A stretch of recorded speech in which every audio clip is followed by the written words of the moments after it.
تاج اولیاء علیہ رحمۃ الرضوان کا عشق رسول، آپ کیسے عاشق رسول سماعت فرمائیں؟ آپ نعت بھی پڑھا کرتے تھے، جھوم جھوم کر حضور کی بارگاہ میں نعت پاک بھی پیش کیا کرتے تھے۔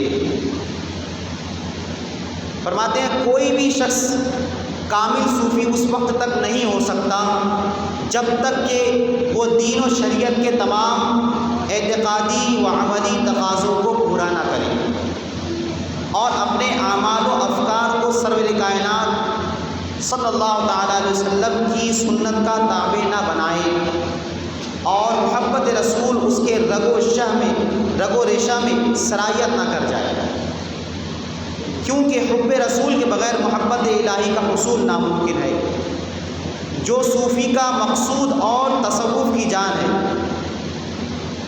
ارشاد باری تعالیٰ ہے، اس کا ترجمہ ہے قل ان کنتم تحبون اللہ فاتبعونی یحببکم اللہ۔ اے نبی آپ فرما دیجئے اگر تم اللہ سے محبت رکھتے ہو تو میری اتباع کرو، اللہ تمہیں محبوب رکھے گا، یعنی حضور کی اتباع کرو گے تو اللہ کے محبوب بن جاؤ، حضور کی پیروی کرنے والا اللہ کا محبوب ہو جاتا ہے۔ حضرت امام غزالی علیہ رحمہ اس آیت کے تحت فرماتے ہیں کہ اللہ تعالیٰ تم پر رحم فرمائے، اچھی طرح سمجھ لو کہ بندے کے لیے اللہ تعالیٰ اور اس کے رسول کی محبت، ان کی اطاعت اور ان کے احکامات کی پیروی ہے۔ اللہ تعالیٰ کے لیے بندوں کی محبت، رحمت اور بخشش کا نزول ہے۔ صوفیہ اکرام نے محبت رسول ہی کو رجوع الی اللہ کا ذریعہ بنایا ہے، یعنی محبت رسول صلی اللہ علیہ وسلم کو ہی اللہ تک پہنچنے کا ذریعہ بتایا ہے صوفیہ نے اور بنایا ہے اپنے لیے، اور اپنے روحانی فکر و عمل کے لیے آفتاب رسالت سے روشنی حاصل کی اور قرب الہی کے مرتبہ تک پہنچے۔ سرکار تاج اولیاء کا دل محبت رسول سے سرشار اور حب نبی سے معمور تھا۔ اکثر آپ ایک شعر التزاماً آپ پڑھا کرتے تھے، مرحبا سیدی مکی مدنی العربی، مرحبا سیدی مکی مدنی العربی، جان و دل بعد فدایت، جان و دل باہو فدایت چے عجب خوش خلقی۔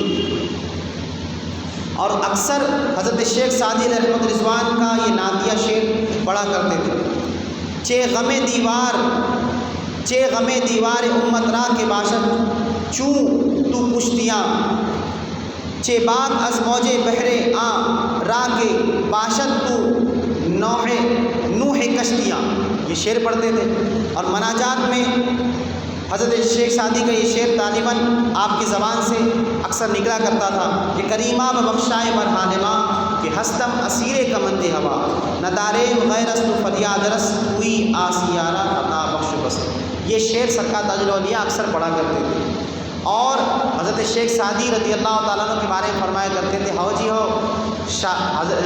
کہ چچا سعدی بہت بڑی شخصیت ہے، فرماتے تھے کہ چچا سعدی بہت بڑی شخصیت ہے۔ آپ نے پوری کتاب ہے آپ کی گلستان گوستہ جو مدرسے میں پڑھائی جاتی ہے نا، وہ کتاب آپ کو ازبر یاد تھی حضرت سرکار بابا تاج الاولیاء کو، اور اس کے اشعار اکثر آپ پڑھا کرتے تھے محفلوں میں، کیونکہ اس وقت جو تھا اکثر فارسی جاننے والے لوگ زیادہ تھے، ابھی وہ دور ختم ہو گیا۔ آگے فرماتے ہیں کہ حضرت یوسف شاہ تاجی علیہ رحمۃ الرضوان فرماتے ہیں کہ ایک رات سرکار تاج الاولیاء علیہ رحمۃ الرضوان نہایت ہی مکلف لباس زیب تن فرمایا، بہت ہی عمدہ لباس آپ نے پہنا اور سر پر سبز امامہ رکھا، اور شکرترا محل میں سے برآمدے میں جمع میں آپ تشریف لائے اور آپ ٹہلتے رہے، یعنی عمدہ لباس آپ نے پہنا، خوشبو لگائی، امامہ تشریف پہنا اور چل رہے تھے، گھوم رہے۔ فرماتے ہیں کہ ہم ساتھ ساتھ آپ کے چلنے لگے، پھر آپ چاندنی رات میں خاموش سنسان جنگل، شجر و حجر، لباس نور میں ملبوس تھے۔ چلتے چلتے سرکار تاج الاولیاء ایک باغ کے دروازے پر کھڑے ہوئے جو گاؤں سے دور تھا۔ باغ کے دروازے پر ایک سہدری بنی ہوئی تھی، اس سہدری کی چھت پر جانے کے لیے زینے بھی باہر سے بنا ہوا تھا۔ آپ اس زینے سے چھت پر تشریف لے گئے، ہم بھی ساتھ ساتھ آپ کے ساتھ اوپر چلے گئے۔ دیکھتے ہیں کہ سرکار تاج الاولیاء پر ایک کیفیت طاری ہے، آپ دونوں ہاتھوں سے اپنے امامہ شریف سر سے اٹھا کر اونچا کرتے ہیں اور عالم وجد میں ادھر ادھر ٹہلتے ہیں اور نبی کریم صلی اللہ علیہ وسلم کے عشق میں جھوم کر یہ اشعار پڑھتے ہیں، بلغ العلا بکمالہ کشف الدجا بجمالہ حسنت جمیع خصالہ صلوا علیہ وآلہ۔ یعنی آپ نعت پاک کے یہ شعر پڑھتے جا رہے ہیں، جھوم جھوم کر آپ یہ اشعار نعت پاک کی پڑھ رہے ہیں۔ تو حضور پاک علیہ السلام سے والہانہ محبت تھی سرکار تاج الاولیاء کو، قرآن پاک بھی پڑھتے تھے والہانہ انداز میں، اور جھوم جھوم کر سرکار دو عالم صلی اللہ علیہ وسلم کی نعت بھی پڑھا کرتے تھے۔ سرکار تاج الاولیاء علیہ رحمت الرضوان عاشق رسول تھے بہت بڑے، اور فرماتے ہیں شریعت کا احترام کرتے تھے۔ صوفیہ اکرام شریعت کا احترام اور اس کی تعظیم کرنے پر متفق ہے، اور طریقت ریاضت میں سنت کی تابعداری پر پابندی کرتے ہیں۔ دینداری کے آداب میں سے کسی ادب میں یہ لوگ خلل پیدا نہیں ہونے دیتے، اور اس بات پر بھی متفق ہے کہ جو شخص معاملات و مجاہدات سے خالی ہے اور اس نے اپنے طریق کی بنیاد تقوی و طہارت و پرہیزگاری پر نہیں رکھی تو وہ اپنے دعوے میں سچا نہیں۔ سرکار تاج الاولیاء کے اندر یہ چیز حد درجہ موجود تھی کہ آپ تقوی و طہارت بھی آپ کے اندر موجود تھی، اور آپ رضی اللہ تعالیٰ عنہ عاشق رسول تھے، خود بھی شریعت پر سختی سے عمل کرتے تھے اور دوسروں کو بھی عمل کرواتے تھے۔ ایک واقعہ سماعت فرما لیں کہ آپ کس طریقے سے شریعت پر عمل کرتے تھے اور دوسروں سے کرواتے تھے۔ ایک واقعہ سمجھو کہ جو چندرپور ہے، چندرپور کے مولانا صاحب تھے جن کا نام تھا قاضی نور احمد، یہ اہل حدیث تھے، سنی نہیں تھے، غیر مقلد تھے، اور غیر مقلد اہل حدیث جو ہے وہ بولتے جو ہم کہتے ہیں کہ ہم صرف حدیث کے ماننے والے ہیں، ڈائریکٹ اللہ تک پہنچنے والے ہیں، ہے نا، اولیاء کے تصرفات پر اولیاء کے مراتب کو مانتے ہیں۔ تو ہوا یہ کہ سرکار تاج الاولیاء کے تصرفات کا ہر طرف دور دورہ تھا، دھوم تھی سرکار تاج الاولیاء کی۔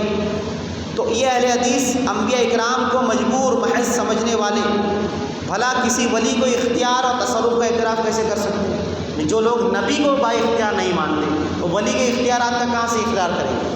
تو ہوا یہ کہ یہ جناب کسی طریقے سے کچھ لوگوں نے ان کو سرکار تاج الاولیاء کی بارگاہ میں لا دیا، رہنے والے تھے چندرپور میں۔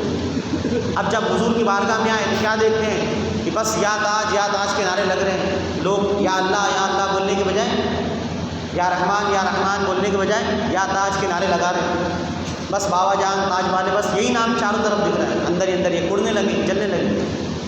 اب اتفاقاً فرماتے ہیں کہ یہ شکردرہ حاصل ہوئے، چند دنوں تک حاصل رہے، حاصل کا حال دیکھا تو بدعقیدگی اور بڑھ گئی کہ یہاں تو خدا کا ذکر ہے نہ رسول کا، جدھر دیکھیے بابا جان بابا کے لوگ نام کا وظیفہ پڑھ رہے ہیں، انہیں حاجت روا مشکل کشا اور نہ جانے کیا کیا سمجھ رہے ہیں، ان کے پاؤں کی خاک کو سرما بناتے ہیں، السلام علیکم کی بجائے قدم بوسی کرتے ہیں۔ یہ تمام حالات دور سے دیکھتے اور سب کو کافر و مشرک اور بدعتی قرار دیتے رہے۔ پھر کیا ہوا؟ اتفاقاً ایک دن سرکار تاج الاولیاء راجہ کے محل سے باہر نکل رہے تھے، دروازے سے لے کر سڑک تک دو قطار میں ہزاروں زائرین معدب ہاتھ باندھے کھڑے تھے، انہی میں کہیں قاضی صاحب بھی کھڑے تھے۔ سرکار تاج الاولیاء دونوں صفوں کے درمیان سے سر جھکائے گزر رہے تھے، وہاں سے گزر ہوا جہاں قاضی صاحب کھڑے تھے۔ چلتے چلتے حضور نے ایک نظر قاضی صاحب پر ڈالی اور آگے بڑھ گئے، نظر پڑتے ہی وہ کھو گئے، جیسی حضور کی نظر پڑی سرکار کی وہ کھو گئے، سارا عالم غائب ہو گیا، حواس گم ہو گئے، عقل رخصت ہو گئی، عشق بیدار ہو گیا، جو کچھ پڑھے تھے سب کچھ دماغ سے نکل گیا، سب ختم۔ باطن میں ایک شدید تغیر نے انگڑائی لی، جذب طاری ہو گیا، اب ان کی نظر میں سرکار تاج الاولیاء کے علاوہ کوئی چیز باقی نہیں۔ اب تک تاج الاولیاء کوئی چیز نہیں تھی، اب تاج الاولیاء کے علاوہ کوئی چیز باقی نہیں ان کی نظروں میں۔ اب فرماتے ہیں کہ اب ان کی نظروں میں سرکار تاج الاولیاء کے علاوہ کوئی چیز باقی نہ رہی۔ نماز کی حالت جذب بھی ترک نہ کیا، نماز کو حالت جذب میں بھی ترک نہ کیا، نماز میں رفع یدین جاری تھا۔ ایک دن خیال آیا کہ سرکار تاج الاولیاء دربار حنفی ہے، رفع یدین ترک کر دینا چاہیے۔ حضرت یوسف تاجی نے کہا آپ کے رفع یدین پر دربار کے بہت سے لوگوں کو اعتراض ہے، چنانچہ رفع یدین ترک کر دیں، یعنی اہل حدیث کا معمول ہے کہ وہ ہاتھوں کو اٹھاتے ہیں۔ تو حضرت یوسف تاجی رحمۃ اللہ علیہ کے ساتھ سرکار تاج الاولیاء کی خدمت میں حاضر ہوئے۔ آپ نے ارشاد فرمایا فضل رسول پر اعتراض نہیں کرتے، فضل رسول پر اعتراض نہیں کرتے۔ حضرت قاضی صاحب کو حکم دیا کہ ہمیشہ کی طرح نماز پڑھتے رہیے، گڑبڑ نہیں کرتے، ہمیشہ کی طرح نماز پڑھتے رہتے، گڑبڑ نہیں کرتے، نہیں تو ہڈی توڑ دیتا۔ حضور فرماتے ہیں نہیں تو میں ہڈی توڑ دیتا۔ اس حکم کے بعد قاضی صاحب نماز پابندی سے پڑھنے لگے۔ چند دن اپنی تربیت میں رکھنے کے بعد سرکار تاج الاولیاء نے ان کو گھر جانے کی اجازت دی۔ اب جب گھر پہنچے تو حالت جذب ان پر طاری ہونے لگا۔ اب انہوں نے کیا کیا، سرکار بابا جان کی ایک فوٹو لی، فوٹو اپنے گلے میں ڈالی، ایک فوٹو اپنے ڈن پر باندھ لی اور ایک کلمہ لکھا لا الہ الا اللہ محمد رسول اللہ، اس کے بعد لکھا تاج الدین نور اللہ، لا الہ الا اللہ محمد رسول اللہ تاج الدین نور اللہ، یہ لکھا ایک جھنڈے کے اوپر اور اس جھنڈے کو اپنے گھر میں اوپر لگا دیا۔ اب تک جو اب تک اولیاء اللہ کا منکر تھا، وہ اتنا بڑا معتقد ہو گیا اللہ کے ولی کا، سرکار تاج الاولیاء کا، کہ سنی جو تھے وہ بھی پریشان ہو گیا، اللہ یہ تو ہم سے ہی بڑا معتقد ہو گیا، ہم سے بڑا تاج الاولیاء کا چاہنے والا ہو گیا۔ تو اب اس کے علاوہ سرکار تاج الاولیاء کا ایک چھوٹا سا فوٹو چاندی کے تعویذ میں منڈوا کر بازو پر باندھ دیا۔ سرکار تاج الاولیاء کے گیت ہر وقت گانے لگے۔ ایک دن خواب میں سرکار تاج الاولیاء طلب فرما رہے، ایک دن خواب دیکھا حضور فرما رہے کہ میرے پاس آؤ۔ اب دوسرے دن اٹھے اور قدم بوسی کے حضور کی بارگاہ میں رات کو تشریف لائے۔ تو فرماتے ہیں اب دیکھیے یہاں پر یہ پوائنٹ ہے جو بتانا چاہتے ہیں۔ انہوں نے کیا لکھا تھا، لا الہ الا اللہ محمد رسول اللہ تاج الدین نور اللہ، یہ جملہ لکھا تھا۔ تو اب سرکار تاج الاولیاء ان کی تعلیم فرما رہے ہیں، کیا فرما رہے ہیں کہ جھنڈا اتار دو، بازو بند کھول دو، یعنی تصویر میری نکال دو، میری تصویر میں مت لگاؤ، جھنڈا جو تم نے لگا رکھا ہے لا الہ الا اللہ محمد رسول اللہ کے بعد جو تاج الدین نور اللہ لکھا ہے اس کو ہٹاؤ اور حکم کی تکمیل کی کرو۔ کیا فرمایا، جلدی سے حکم کی تکمیل کرو۔ پھر فرماتے ہیں کہ گڑبڑ نہیں کرتے، نماز ویسی پڑھتے جیسے نانا کی شریعت کہتی، ویسی نماز پڑھتے، گڑبڑ نہیں کرتے ورنہ میں ہڈی توڑ دیتا۔ تو حضور سرکار تاج الاولیاء علیہ رحمۃ الرضوان نے اپنی فوٹو استعمال کرنے سے منع کیا، نماز کی پابندی اور نماز شریعت مطہرہ کے مطابق پڑھنے کا حکم دیا۔ اس کے علاوہ شریعت میں تم نے اپنی طرف سے جو زیادتی کی، جو حضور صلی اللہ علیہ وسلم تم نے جو شریعت میں طرف سے کلمہ کتنا ہے، لا الہ الا اللہ محمد رسول اللہ، اتنا ہی، اس سے زیادہ نہیں، تم نے زیادتی کی۔